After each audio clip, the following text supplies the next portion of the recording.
All right, well, today we have Ninja, Unmasking the Myth by Stephen Turnbull. This is Mr. Turnbull's most recent book on the ninja.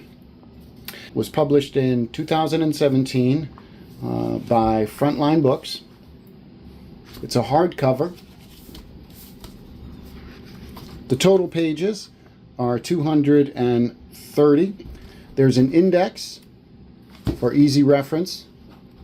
There's also a bibliography and a notes section. Very, very helpful to track down original sources and the like.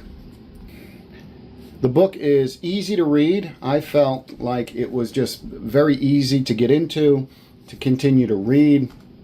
The writing style is very good.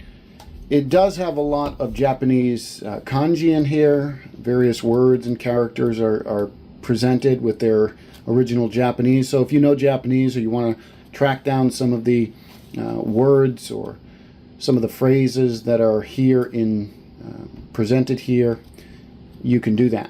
It's not a book about the martial arts. It's not a book about the techniques of the ninja. It's a book that deals primarily with the various myths that have grown up around the ninja.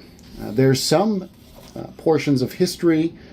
So he'll talk about in chapter 3, Iga and Koka, Koka and Iga in chapter 4, the pacification of Iga, the shaking of Koka, and chapter 7 is the shogun's shinobi.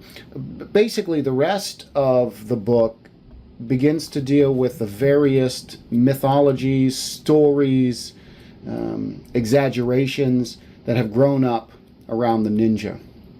Now, I will say that there's a lot of great history in here, even a lot of great pop culture in here. He addresses and really chronicles the Japanese tourism industry, the various museums that have sprung up in Japan, and those kinds of things.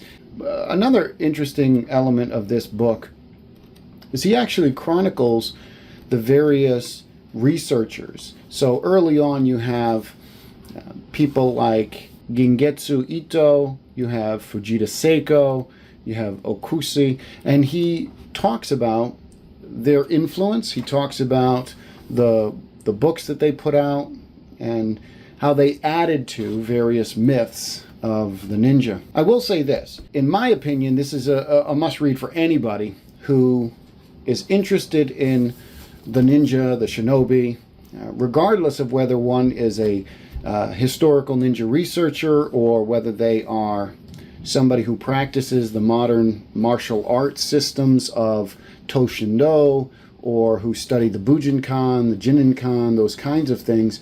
I think there's something for pretty much everyone in this book. Now, that being said, there's also going to be various elements of this book that people are going to critique, they're going to disagree with. Some are going to like certain parts of this book more than others, but I do think that this is an important book to read and one that everyone who has any interest in the ninja at all should be reading.